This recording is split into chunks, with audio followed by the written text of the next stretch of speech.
Hi, I'm Mihir Joshi and welcome back to the MJ Show. Now, you know what, we've had a couple of guitar players on the show so far. We've had Ehsan, we've had Gaurav Dasgupta, and a lot of you wrote to me saying that, you should get a lot more guitar players to come on the show. And I promised you that I will make that happen. We've got some fantastic guitar players in our country, and today I have the pleasure of having one of my favorite guitar players on the show with me.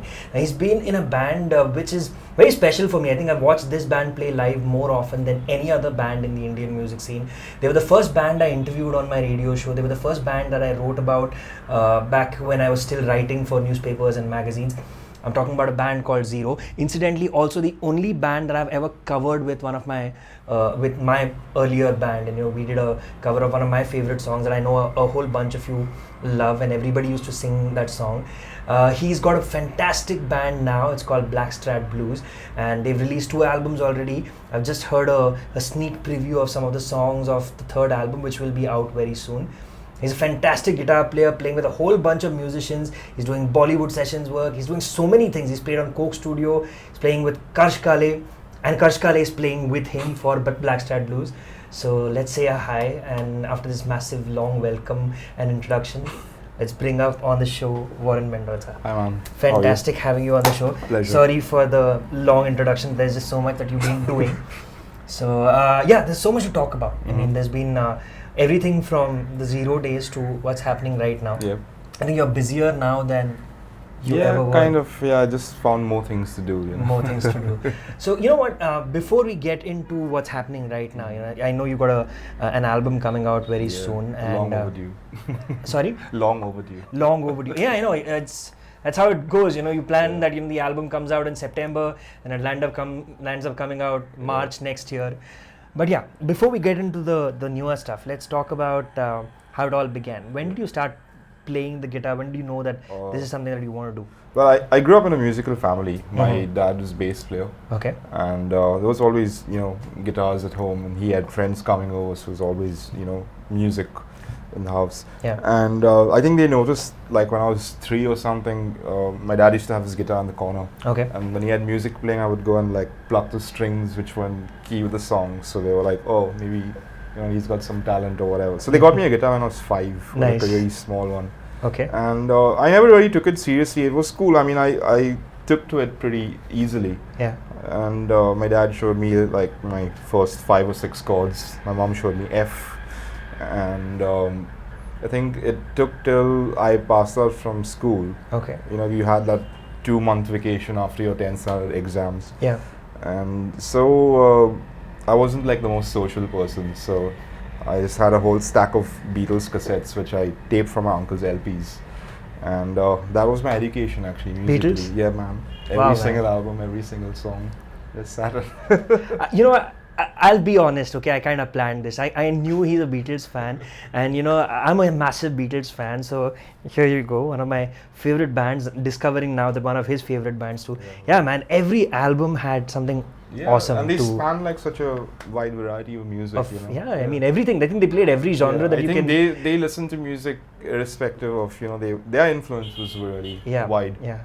And I guess also being in a position that they were, like the biggest band in the world at the time, allowed them to get away with a lot of stuff which, other bands just would not try have. stuff which, like other bands, they were like, no, you can't waste so much time in the studio. Correct. These guys just had the luxury of doing that. So it was awesome. It just gave rise to so much, just broke so many boundaries. Yeah, absolutely. And going from a point where I remember reading where they had to record 8 songs in like 12 hours or that was their first their first album, to going to a point where they probably were in the studio for like 4 months, 6 months. Still, by today's standards, they still were really quick. Oh yeah, they were phenomenal. It's taken like a year and a half. Yeah, I think in a span of what, 10 or 11 years, 9 years or whatever, they released like 7 same years order. actually. 7 years, 63 to 70, Yeah. There was like what, 10, and then there's like still stuff that's A whole being bunch, released. still stuff that's being released. I think they're still making money right now for everybody related to the Beatles, especially the record labels. But yeah, so the Beatles were one of your major influences growing up. And then I think after the Beatles, puberty hit, and then Guns N' Roses happened. Oh yeah. So I was like, I still listen to them these days, but especially as a guitar player, there was plenty of stuff meat and potatoes in their music too. to fish out. And then like all the early 90s bands like Alice in Chains, Green Day, Stone Temple Pilots. Nice. You know, and then I think once I was in 12th standard, I started getting into all the British 70s bands, you know, like Zeppelin, Queen, and Cream. Awesome. Okay, so those were your influences growing up, and how did Zero happen? Was that Zero automatic? happened, I think, around the same time I got out of 12th, and my parents knew Sidd's parents and Johan's parents. Okay. And so when I got out and we just wanted to like get together and have a jam, Johan and Sidd would come over, and then we ended up forming a band, a very short-lived band called Vicious Circle, which did one gig at Raspberry Rhino, and that was it, because Johan left to go to the States to study. And so Sidd and I were wondering what to do, and Johan's next door neighbors were Rajeev and Bobby Talwar. Oh, nice. Which is how we met them. Okay. And the important thing is they had a drum kit, and they had an empty house, which we could jam in. So that kind of, you know, if those two things didn't happen at that time, I don't think, you know, Zero would have happened. Huh? It is just everything falling into place at that time.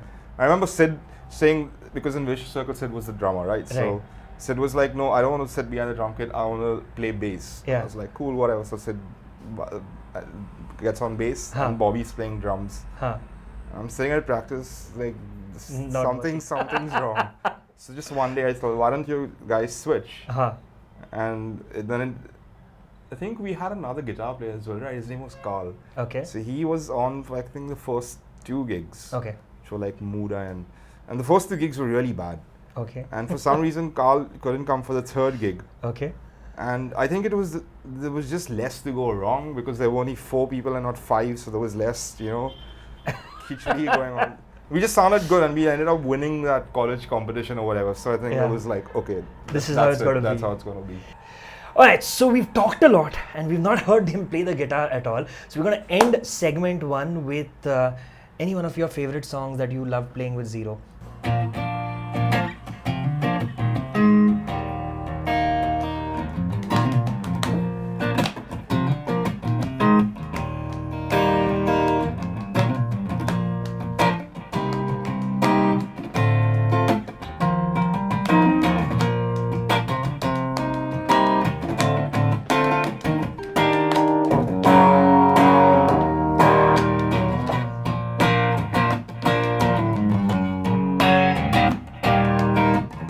It just goes on from there. And what about I know, you know, people used to love when you played, you know, your instrumental tracks as well, your I think Spitleaf and Christmas in July. Christmas was like Yeah. The live favorite. Yeah, the live favorite. In fact, that was the one in which Ravi Chari had jammed with you at Hard Rock, if I remember that's right. The one.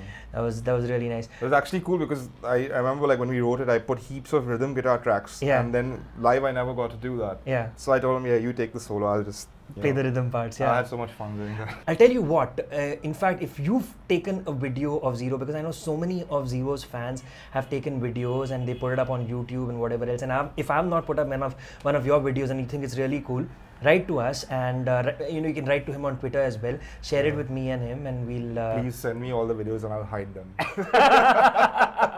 Speaking of Twitter, your Twitter handle is @Blackstratblues. Yeah, that's the one. @Blackstratblues, @musicman Mihir, and we're going to talk a little bit more about stuff beyond Zero in part 2 of the MJ show with Warren. So check it out. Just click part 2 and check it out.